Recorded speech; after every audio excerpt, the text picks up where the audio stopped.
Hello കൂട്ടുകാരെ, പുതിയൊരു വീഡിയോയിലേക്ക് എല്ലാവർക്കും സ്വാഗതം.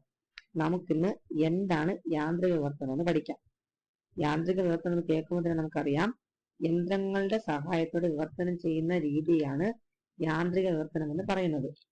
വിവർത്തന രംഗത്തുള്ള പല പ്രശ്നങ്ങൾക്കും യന്ത്ര സഹായത്തോടെ പരിഹാരം കാണാൻ സാധിക്കുമെന്ന് ആദ്യമായി പ്രസ്താവിച്ചത് സ്മിർനോവ് ടോജൻസ്കി എന്ന റഷ്യക്കാരനാണ്.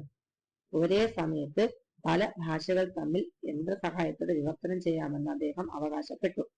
എന്നാൽ ഈ ആശയത്തിന് ആദ്യമൊന്നും ജനശ്രദ്ധ ലഭിച്ചില്ല. കമ്പ്യൂട്ടറിന്റെ രംഗപ്രവേശനത്തോടെ യന്ത്രതർജ്ജമ എന്ന ആശയം കൂടുതൽ ശക്തിവത്തായി. റഷ്യ, ഇംഗ്ലണ്ട് തുടങ്ങിയ രാജ്യങ്ങളിലാണ് യന്ത്രതർജ്ജമ ആദ്യമായി വികസിച്ചു വന്നത്. യന്ത്രതർജ്ജമയ്ക്ക് പ്രധാനമായി 4 ഘട്ടങ്ങളാണുള്ളത്. 1. നിഘണ്ടു പരിശോധന. 2. ശ്രോതപാഠത്തിന്റെ അപഗ്രഥനം. 3. സ്വരൂപ വിനിമയം. 4. ലക്ഷ്യപാഠത്തിന്റെ ഉദ്ഗ്രഥനം എന്നിവ. നമുക്കിതിനെ ഡീറ്റെയിൽ ആയിട്ട് പഠിക്കാം. ഒന്നാമതായി നിഘണ്ടു പരിശോധന. യന്ത്ര പരിഭാഷയുടെ ആദ്യ ഘട്ടമാണിത്. ഇതിൽ നിഘണ്ടു കമ്പ്യൂട്ടറിൽ ശേഖരിച്ചു വെക്കുന്നു. മനുഷ്യനും കമ്പ്യൂട്ടറും നിഘണ്ടു പരിശോധിക്കുന്നതിൽ വ്യത്യാസമുണ്ട്. കാലം, വിഭക്തി, വചനം തുടങ്ങിയവയെ കുറിക്കുന്ന പ്രത്യയങ്ങൾ ചേർന്ന് വരുന്ന പദങ്ങൾ നിഘണ്ടുവിൽ ഉൾപ്പെടുത്താറില്ല. ഭാഷാ പരിചയമുള്ളവർക്ക് അതിന്റെ ആവശ്യവുമില്ല.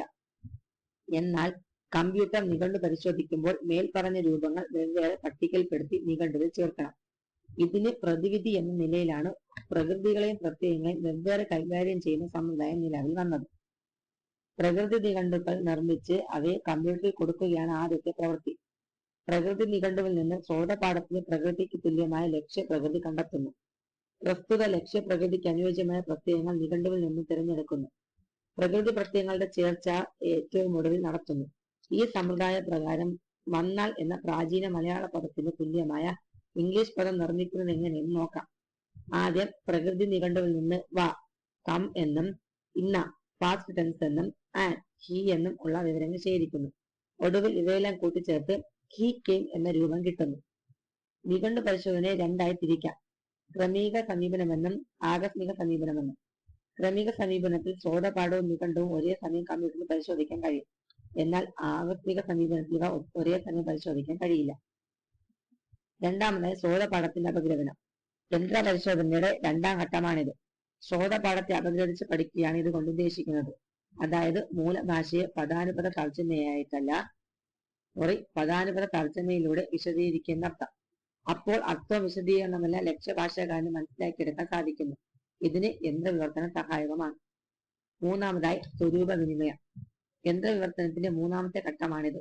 വിവരങ്ങൾ ശേഖരിച്ചു വെച്ചതിനു ശേഷം കമ്പ്യൂട്ടറിന്റെ സഹായത്തോടെ നടത്തുന്ന വിവർത്തനമാണിത്. ഇതിലൂടെ കാര്യങ്ങൾ വ്യക്തമായി മനസ്സിലാക്കാൻ സാധിക്കുന്നു. നാലാമതായി ലക്ഷ്യപാഠത്തിന്റെ ഉദ്ഗ്രഥനം. ലക്ഷ്യപാഠത്തിന്റെ ഉദ്ഗ്രഥനത്തിൽ ഏറ്റവും പ്രധാനമായത് തർജ്ജമയായതിനാൽ പ്രസക്തിയുള്ള ഓരോ ശ്രോതപാഠത്തിനും തുല്യമായ ലക്ഷ്യപാഠം തിരഞ്ഞെടുക്കുന്നു. ലക്ഷ്യഭാഷയുടെ സ്വനിമിത കാണ്ഡം, രൂപസ്വനിമിത കാണ്ഡം, വ്യാകരണം എന്നിങ്ങനെയുള്ള എല്ലാ തലങ്ങളെയും സ്പർശിക്കുന്നവയും ആ ഭാഷയുടെ തനത് പ്രത്യേകതകൾക്കിണങ്ങുന്നതുമായ ഭാഷാംശങ്ങൾ യഥാസ്ഥാനം വിന്യസിച്ചാലേ ലക്ഷ്യപാഠം സുഗമമായി വായിക്കാൻ സാധിക്കുള്ളൂ. അധ്യായങ്ങൾ, പുറങ്ങൾ, ഖണ്ഡികകൾ, വരികൾ തുടങ്ങിയ പാഠഭാഗങ്ങൾ നിർണ്ണയിക്കലും ലക്ഷ്യപാഠാപഗ്രഥനത്തിൽ ഉൾപ്പെടുന്നു. മേൽ വിവരിച്ച ഘട്ടങ്ങളിൽ ഓരോന്നിലും കമ്പ്യൂട്ടറിന് ഏറ്റവും ഭംഗിയായി നിർവഹിക്കാവുന്ന ചുമതലകൾക്ക് പരിമിതികളുണ്ട്. തികച്ചും വസ്തുനിഷ്ഠമായ നിയമങ്ങൾ അർത്ഥശങ്കയ്ക്ക് ഇടയില്ലാത്ത വിധത്തിൽ നൽകിയാൽ കമ്പ്യൂട്ടറിന് ആ നിയമങ്ങൾ അതേപടി അനുസരിച്ച് മുന്നോട്ട് പോകാൻ സാധിക്കും.